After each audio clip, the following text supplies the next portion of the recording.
eso es un dineral. Entonces, ¿qué pasa? Que el dinero de la escuela iba a parar para la compañía. Muchas veces, bueno, pues es verdad que yo aportaba y llegó un momento que no pudiste, que ya no puedes que no hemos podido, y también pues sigue aportando, me quedo en la calle. También es cierto que, bueno, pues antes del confinamiento, si hubiésemos seguido, no sé qué hubiera pasado, porque con las escuelas, con esto, con lo otro, pues no sé qué hubiese pasado. Ruina total, la ruina, una ruina. Esto es una ruina. Una ruina. Sí, es cierto que perdimos la escuela, porque hubo que indemnizar a los bailarines y a las deudas que teníamos, porque es cierto que los bailarines empezaron a hablar, empezaron a decir, y no era nuestra intención no indemnizarlos. De hecho, todo se acabó, o sea, todo se pagó, porque se indemnizó, se vendió, se pagó, y bueno, pues hemos terminado con algo que yo quería mantener. Porque tenía un equipo de profesores maravillosos y había una infraestructura, bueno, pues muy sólida para que eso continuase durante muchos años. Es como una escuela nacional de danza clásica que se ha caído, han dejado caer con las ayudas necesarias, las que ha habido no han sido suficientes, entonces se ha caído. Pero es que este país es muy extraño, porque esto estaba hecho y se ha dejado caer, pero una escuela nacional de flamenco todavía ni está hecha. Es algo incomprensible. Este país es, por eso te digo que a nivel cultural, dices, pero si ya han dejado algo a este nivel caerse, ¿tú te crees que van a hacer una escuela nacional del flamenco, que la gente de flamenco ya no tiene ni dónde trabajar y va a llegar un momento que se va a dejar de transmitir todo? Y la cultura es algo que hay que transmitirlo, que no puedes hacer fascículos, que no puedes hacerlo a través de internet. La verdad que en la escuela Víctor Viate llevaba ¿cuántos años? ¿No? La escuela desde el año 83. 30 y tantos, 36 creo que sí. Hacer escuela no ha sido fácil, porque decir, bueno, quiero que la escuela nuestra, este paso sea de esta manera. Quiero que un sisón, por ejemplo, cierre el brazo a la vez que la pierna, o quiero decir, es ir especificando cosas para que haya un sello, la colocación, esto, lo otro, las cabezas.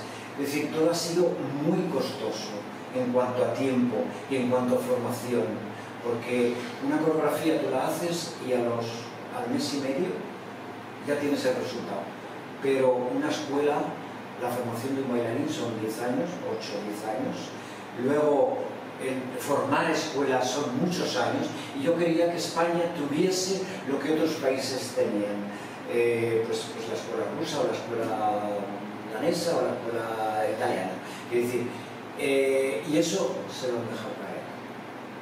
Porque España es un país de Quijotes. La conocían hasta en cualquier parte del mundo. ¿Cómo es posible? Yo nunca pensé que me iban a dejar, que se iban a dejar caer esto. O sea, que ha sido una gran decepción. En parte sí, en parte he tenido decepción, pero ¿qué puedes esperar? Claro, todo ha sido un compendio de cosas, luego el coronavirus, luego pues, se ha diluido mucho el proyecto, el trabajo, la idea, lo hecho, se ha diluido todo. Bueno, pero a veces ya sabes la metáfora de la buena suerte y la mala suerte. Lo que algunas veces nos parece que es mala suerte y luego con los años es un renacer. Yo espero, fíjate que podéis hacer cosas maravillosas. Sí, tengo esperanza de que en un futuro, porque tú vas haciendo alumnos, tú vas haciendo y vas dejando, vas sembrando. Sí. Todo eso que hemos sembrado, todo eso va a crecer. Sí. Y yo creo que la escuela va a perdurar siempre, con esos alumnos, con esos profesores que se han formado, con esos bailarines que han hecho escuela, o sea, que han hecho carrera y que después hagan escuela. La escuela victoriana tiene que seguir, eso es indudable. No es un legado que está. Sí. Sí, el legado es. Y luego, está ahí, por eso te digo. ¿Nos habrá pensado en un proyecto en Berlín? ¿Se puede decir algo más de ese proyecto? No, o sea, el proyecto es un proyecto que ya se hizo hace 2 años, que fue nos llamó Nacho Duato para que hiciera Víctor la versión de su Quijote. Y bueno, pues todavía se está dando. En septiembre ahora, digamos que en 3 días se va a dar la suite, digamos, del ballet, porque todavía no pueden hacerse los grandes grupos ni los grandes ballets, sino cosas reducidas. Y ahora, bueno, pues digamos que es un proyecto, el último proyecto que hicimos y está todavía activo. Digamos que es cierto que yo hice la coreografía, pero no lo montado. Es más, hay proyectos ahora que nos han pedido y que están esperando elegir el ballet que quieren para remontarlo, y entonces sería Eduardo quien fuera a remontarlo a cualquier punto de Europa. O sea, que trabajos que no os va a faltar. No. Afortunadamente ya pues a esta etapa de la vida y en este momento, pues yo creo que también tiene su recompensa, ¿no? Que puedas elegir un poco lo que quieres hacer, ¿no? Eso es un premio muy importante que te da la vida, ¿no? Que puedas elegir un poco lo que quieras hacer y lo que no, y que, bueno, pues que de momento puedas vivir, tengas algo, yo creo que ya es suficiente, ¿no? Porque muchas veces de joven la ambición, igual que te lleva al éxito, te lleva a otro tipo de fracasos, ¿no? El exceso de ambición, que a veces es muy bueno y que lo tienes cuando eres joven, pero cuando eres más mayor ya, digamos, todo lo valoras de otra manera, las ambiciones no son las que eran, porque ya lo que ambicionas es... Nuestra ambición es la satisfacción, Eduardo. Él está satisfecho de hacer algo con tiempo, con ganas, y elegir lo que quieres hacer y cuándo lo quieres hacer. Sí, cuando pasas una determinada edad, y además la danza es así, que ya no estás pensando en ti, en tú, como yo me tengo que hacer, tengo que progresar, tengo que estar de puta madre, tengo que ser el mejor. Ese tipo de ambiciones ya se pasan. Pues yo puedo ayudar a este, puedo transmitirle esto, o yo era muy bueno en esto y se lo puedo transmitir a este, ¿no? Y puedes dejar algo, ¿no? Que ya no es que dejes una herencia, que dejes algo en la gente, ¿no? Algo de ti en la gente, pues oye, eso es una satisfacción. Dejas algo que cuando no estés va a estar, y si esa persona se lo va a transmitir a otras, pues bueno, de alguna forma seguirás estando aquí. Es un medio de vida difícil, pero muy satisfactorio. Todas las personas que hemos bailado o que hemos estado siempre vinculadas a este arte, hemos sido personas felices, hemos sido personas soñadoras, hemos sido personas que hemos amado la vida, porque amas la vida es eso, es mirar el cielo, mirar los árboles, mirar el entorno, mirar las pozas, mirar todo lo que hay y ponerte a bailar. Es decir, no sé, la profesión, aunque no te dediques a ella, yo creo que como complemento, como ejercicio, como todo, te puede ayudar a ser más feliz. Y que aunque estamos en unos momentos, porque lo del COVID a la danza sobre todo, ¿no? Porque claro, las distancias, tienes que tocar, tienes que bailar con una persona, no bailas siempre solo, sí, puedes bailar solo, pero al final bailas o con un grupo de gente, o con una pareja, hay un contacto, aunque la danza es individual, digamos, o sea, tu calidad la das por ti mismo y por tu esfuerzo, al final estás conectado o con una orquesta, estás conectado con tus compañeros, con tu partener cuando bailas, y ahora es un momento muy extraño. Pues yo a la gente joven le diría que con todas este tipo de dificultades nuevas que tenemos ahora, la pasión que tienen dentro no se las va, ni su madre ni su padre, ni el COVID, ni nadie se las va a quitar. Entonces, que insistan, porque no hay nada más hermoso, y el tesoro más hermoso que puede tener una persona no es solo elegir lo que puedes hacer, sino que puedas vivir de ello o que lo puedas hacer el máximo de tiempo posible, eso es el mejor sueldo que te puede dar la vida. ¿Qué opináis del reggaetón? Del reggaetón, de estos bailes que están tan de moda ahora. Pues bueno, que pues todo va evolucionando, va cambiando, y el año que viene saldrá otra cosa, y dentro de 2 años, y cuando ya estemos a punto de calcarla, pues diremos, fíjate qué aparato tenemos ahora en la mano, que no es... ¿Te acuerdas cuando teníamos el móvil, que nos parecía algo como súper moderno, y mira lo que tenemos?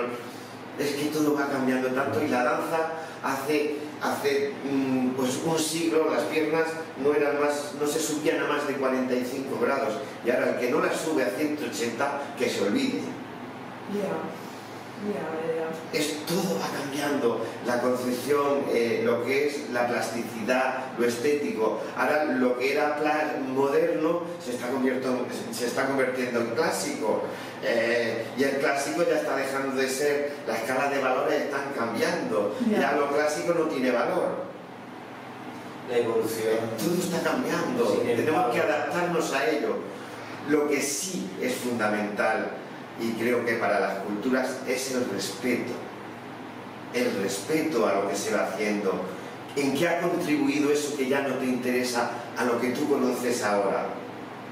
Eso es fundamental. No solo respetarlo, si lo conoces mejor, te va a aportar más a lo que te estás haciendo tú en este momento, ¿no? No puedes empezar haciendo abstracto. Primero tienes que aprender a pintar. Si no sabes un idioma, no puedes escribir. Entiendo que el proyecto de Villanueva incluirá un espectáculo para que lo escribimos aquí, nos podemos recrear. Bueno, el tiempo lo dirá. Mira, ya he dicho antes que en esos campamentos de verano que haya, el valor tiene todos los vales grabados que hemos hecho, y que al final de por ejemplo, cada semana, lo que irá por semanas, al final de cada semana habrá una proyección de un ballet. De un ballet para que, digamos, tanto los alumnos como la gente de los alrededores pueda ver una función del ballet, de lo que fue el ballet Víctor Villate. Sí, al final, entonces eso es compartir con la gente, con gente de Villanueva que no ha tenido, aunque bueno, Mérida está cerca y tal, pero los pueblos pequeños, Víctor siempre dijo cuando trabajábamos con la compañía, dice, yo quiero llevar la danza a todos sitios, ¿no? Pero evidentemente traer a un ayuntamiento como Villanueva, y éramos una compañía que estábamos en Berlín o estábamos en México o en Bogotá y volvíamos a Tomelloso. O sea, esa era la política de Víctor, llevar la danza a todos sitios. Y de hecho, pues cuando él empezó en el año 74-75, pues no había público de danza, y pienso que la compañía ha sido un referente y ha sido un grano de arena bastante gordo, porque nuestros espectáculos han estado siempre llenos. Algo hemos aportado a eso, ¿no? Vamos a hacer las cosas de otra manera, como vayan fluyendo, como vayan surgiendo, con la misma entrega, la misma pasión, pero de una forma ya con una visión ya de una cierta madurez. Es verdad que la región hay una energía muy especial aquí. Yo que soy muy de energías, noto energía cuando hay un buen sitio, y es cierto que este sitio, el entorno, la vera, tiene una energía muy especial. Yo, cuando no lo conocía, pensé que Extremadura era pues, lo que ha dicho Eduardo, que nunca se sabe lo que puede conllevar este proyecto. Claro. Sí, de momento es una hoja en blanco que tiras al aire y a ver cómo cae. Y se queda ahí, ¿no? Como de pronto haces así, se rompe.